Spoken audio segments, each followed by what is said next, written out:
Bonjour à tous et bienvenue dans D'un pôle à l'autre, la série consacrée à mon parcours face à la bipolarité. Pour plus de contexte sur celle-ci, n'hésitez pas à consulter l'épisode 0, mais celui-ci n'est pas essentiel à la narration. Cette introduction terminée, passons maintenant à l'épisode 1. J'avais 17 ans lorsque la maladie s'est déclarée. Je suis alors en terminale, plus précisément en terminale S, et je suis un peu geek sur les bords, donc je passe pas mal de temps avec mes amis en ligne, et parfois promis dans la vraie vie. Je suis plutôt réservé, voire timide, ce qui fera sans doute rire des gens aujourd'hui, et bon élève, même si je ne travaille pas du tout, comptant sur mes facilités pour faire le job à ma place. Et là, paf, la maladie arrive. L'engrenage était enclenché et la descente aux enfers pouvait commencer. Au 3e trimestre, mon état a commencé à se dégrader. J'étais moins loquace, j'écoutais peu en cours, et je pouvais passer beaucoup de temps à comater dans mon hamac. Car oui, j'ai un hamac. J'étais donc moins bavard, plus inactif, et le temps que j'ai passé avachi devant les écrans a commencé à augmenter. Et là, je dis bien avachi, parce que c'était pas des moments en ligne avec des amis à passer des moments sympas. Il faut sans doute ici que je reprécise comment ma maladie fonctionne. Je tourne sur des cycles assez courts, avec des phases dépressives bien plus marquées, bien plus fortes.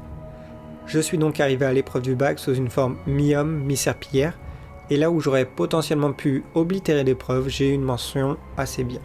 Mais c'est seulement après que les ennuis commencent réellement. Je rentre à Polytech Nantes, une école d'ingénieurs en prépa intégrée.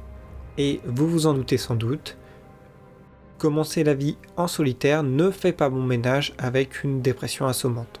Je me fais donc quelques amis, mais n'étant pas forcément adepte de la vie étudiante de base, le fait de se sentir mal en permanence n'aide vraiment pas.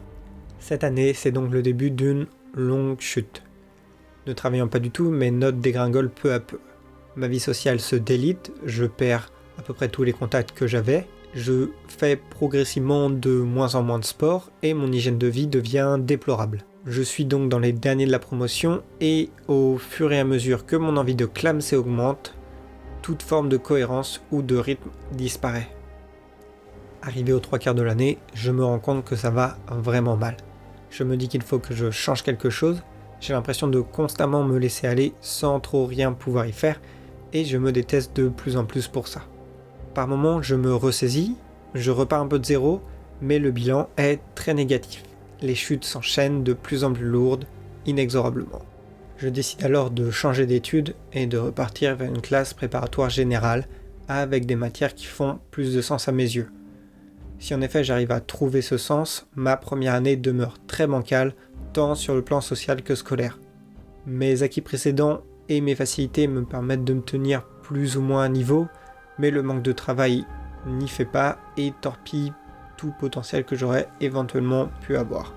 Ma misanthropie s'aggrave et le sport n'est plus qu'un souvenir d'une vie antérieure. Mes relations avec ma famille se dégradent aussi et des tensions entre inquiétude, colère et défiance naissent. Je commence vraiment alors à me couper du monde extérieur et à me refermer sur moi-même. Vient à ça s'ajouter une expérience terrible dont je passerai les détails, mais pour laquelle je m'en voudrais sans doute à vie car j'ai fait des choses que je considère comme impardonnables et qui ont encore le loisir de me rendre visite dans mes cauchemars aujourd'hui, soit 7 ans après. Si ces éléments sont ancrés à vie, ce qu'il faut pour la suite de l'histoire, c'est retenir 2 choses. La première, c'est que ça a été la fin d'une fuite en avant que j'avais de mes sentiments, ce qui n'a laissé qu'une coquille vide et a perturbé grandement ma façon de ressentir les choses. J'ai encore beaucoup de haine et de dégoût envers une partie de moi due à ça, mais j'y reviendrai plus tard. La seconde, c'est que ça a été la première étape d'une phobie qui est arrivée plus tard et qui est celle de blesser les gens. C'est vraiment quelque chose de phobique puisque ça me fait paniquer potentiellement et que l'idée de ne pas être là pour un ami ou quelqu'un de proche me terrifie. Un exemple très simple, c'est que je ne peux pas dormir sans laisser mon téléphone allumé à côté de moi, dans l'éventualité que quelqu'un m'appellerait à 2-3 heures du matin et qu'il aurait besoin de parler. La 2e année de prépa commence et les choses s'empirent. La quasi-totalité des gens qui essayent de m'aider abandonnent peu à peu, a raison puisque toutes leurs tentatives sont vaines.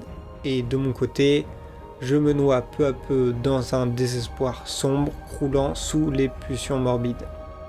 On en parlera plus en détail dans l'épisode suivant, mais ces pulsions agissent vraiment comme des voix extérieures, des alter-ego que je n'entends pas, qui ne sont pas hallucinatoires, mais qui me dictent ce que je dois faire et en l'occurrence, principalement, me jeter par la fenêtre.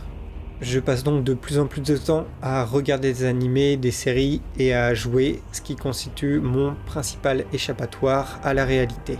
Le fil ténu qui me maintient en vie et qui m'empêche de céder aux pulsions suicidaires est essentiellement basé sur quelques personnes.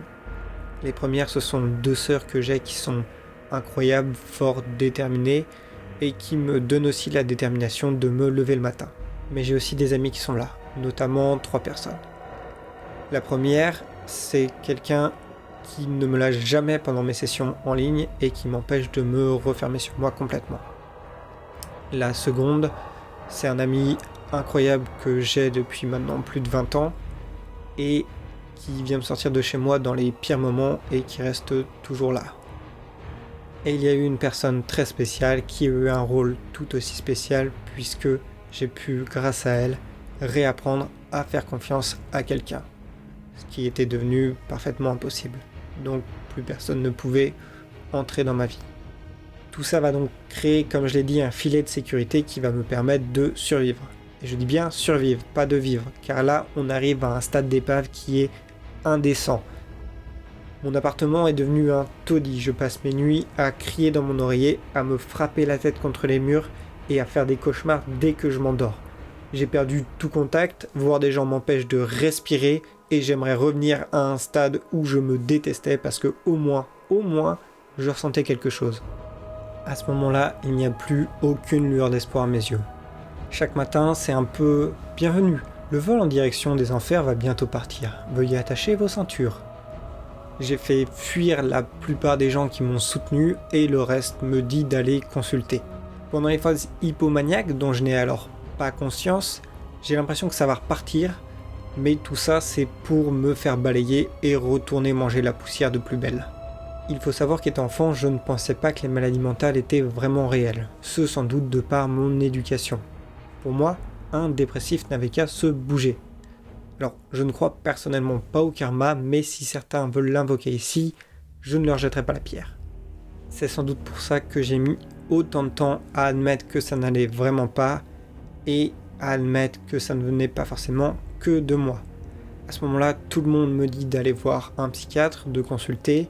Mes profs, sur lesquels je reviendrai parce qu'ils ont été vraiment incroyables et sans qui j'aurais sans doute décroché, m'ont fait convoquer à l'infirmerie. Tout le monde me le conseille. Bref, n'ayant plus d'échappatoire, je me résigne. Et début 2017, soit 3 ans après le début de ma maladie, je pousse enfin la porte d'un cabinet psychiatrique. Mec, plaît-il ? Tu pourris l'ambiance.